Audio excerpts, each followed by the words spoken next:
if it's going to BEL? It is not BEL or ECL. It is the flaw in the machines. It is the flaw in the machines.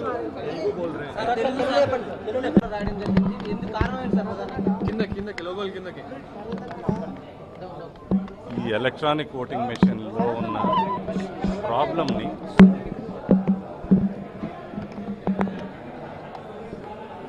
నిన్న జరిగిన election కమిషన్లో జరిగిన సమావేశంలో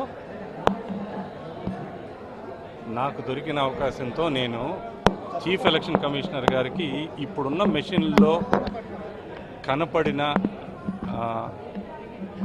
డిఫెక్ట్ని నేను చూపించడం జరిగింది, అంటే చెప్పడం జరిగింది. మనం ఇప్పుడు వాడుతున్న ఓటింగ్ మెషిన్స్లో ఓటు ప్రెస్ చేయగానే voter verified paper audit trial మెషిన్లో వీవీప్యాట్ మెషిన్ అంటారు, దాంట్లో మనం ఓటు వేసిన స్లిప్, అభ్యర్థి పేరు, పార్టీ సింబల్ ఈ రెండు కనపడాలి. అది ప్రింట్ అవుతా వచ్చి కనపడి అదొక చిన్న అద్దం కింద చూపిస్తారు. అది వన్ వే సీ త్రూ, ఎప్పుడు డార్క్గా ఉంటుంది. మనం ఓటు ప్రెస్ చేసిన తర్వాత లైట్ వెలిగి పేపర్ మెల్లగా స్లైడ్ అయ్యి మొత్తం ప్రింట్ అయిపోయిన తర్వాత 7 సెకండ్ల పాటు లెక్కబెట్టుకుని 7 సెకండ్ల పాటు కనపడి తర్వాత కట్ అయ్యి లోపల పడాలి. 10వ తారీఖు నాడు ఎవరో డెమాన్స్ట్రేషన్స్ చేస్తా ఒక వీడియో వైరల్ అయింది సోషల్ మీడియాలో.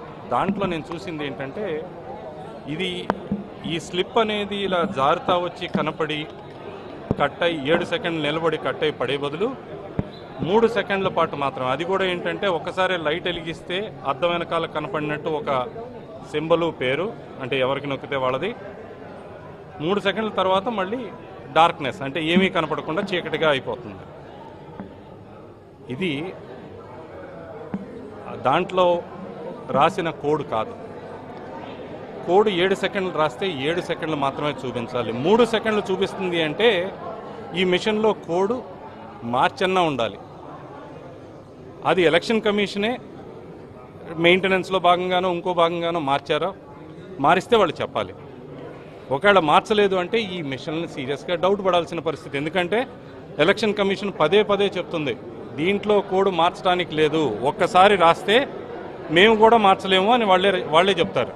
అలాంటప్పుడు 7 సెకండ్ల కోడ్ 3 సెకండ్లకు ఎట్లా మారింది అని చెప్పి అడగటం జరిగింది.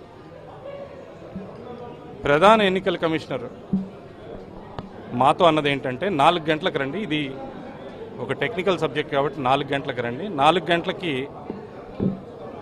మా చైర్మన్ ఉన్నారు, ప్రొఫెసర్ సహానీ గారు, ఆయన ఉంటారు. ఆయనకి చెప్తే ఆయన మిమ్మల్ని కన్విన్స్ చేసేటట్టు ఎక్స్ప్లెయిన్ చేస్తారు. ఏమీ కాలేదు, అన్నీ మంచిగా బాగానే ఉన్నాయి అన్నారు. 4 నేను ఎంపీ రామ్మోహన్ నాయుడు గారు ఇద్దరం వెళ్ళాం. ఒక 20-25 నిమిషాలు మమ్మల్ని వెయిట్ చేయించిన తర్వాత మమ్మల్ని లోపలికి deputy election commissioner Sudeep Jain గారు పిలవడం జరిగింది. లోపలికి పిలిచిన తర్వాత ఇంకొక 3-4 నిమిషాల పాటు అలా మా మొహాలు చూస్తూ కూర్చున్నారు. వాళ్ళ ఆలోచన ఏంటో అర్థం కాక నేను దీని గురించి డిస్కస్ చేద్దామా అని నా కంప్యూటర్ తీసి దాంట్లో చూపిద్దామనే ఉద్దేశంతో నేను నా కంప్యూటర్ బయటికి తీశాను. మాతో పాటు కూర్చున్న సుదీప్ జైన్ గారు ఒకటే అన్నారు, ఈ టేబుల్ మీద కనపడుతున్న పెద్ద ఫైల్ కనపడుతుందా అని అడిగారు. దాని ఇంకా చూశాను, ఇది మీ కేసుకు సంబంధించిన ఫైలు అన్నారు. మీ మీద కేసు ఉంది, కేసు ఉన్న వాళ్ళతో మేము ఎలా మాట్లాడాలి అన్నారు. కేసుకి దీనికి సంబంధం ఏంటంటే, కేసు ఉండగానే మల్టిపుల్ టైమ్స్ మీ పాత కమిషనర్లు మమ్మల్ని పిలవడం జరిగింది. Voter verified paper audit trial యొక్క ఫస్ట్ ఫీల్డ్ ట్రయల్కి నన్ను పిలవడం జరిగింది. లేదు మేము మాత్రం మీతో డిస్కస్ చేయదలుచుకోలేదు అన్నారు.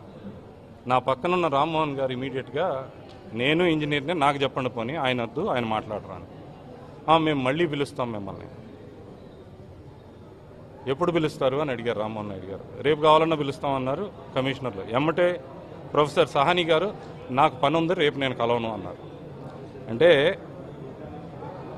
ప్రజాస్వామ్యంలో ఒక కీలకమైన ఈవీఎం మిషన్స్ మీద, అది కూడా ఎలక్షన్లు జరుగుతున్న సమయంలో దాని మీద క్వశ్చన్ అడిగినప్పుడు దాన్ని క్లారిఫై చేయాల్సింది పోయి నీ మీద కేసు ఉంది అని చెప్పి అంటాం.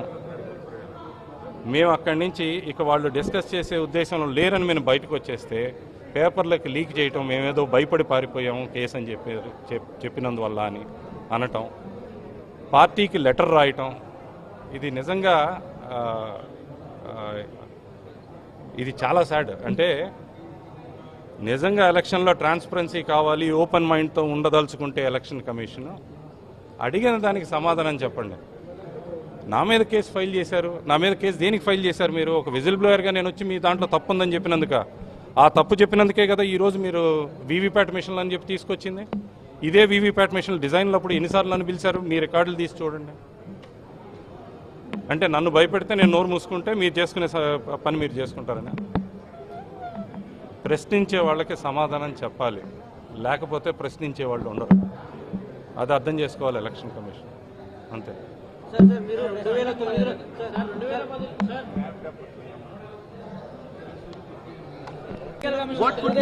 I will not be able to answer. I will not be able to answer. Why don't you see? I am writing a blog. Listen to me, guys. I am writing a blog. I am going to come back, and we will address it. We will address it perfectly. I am not going to run away.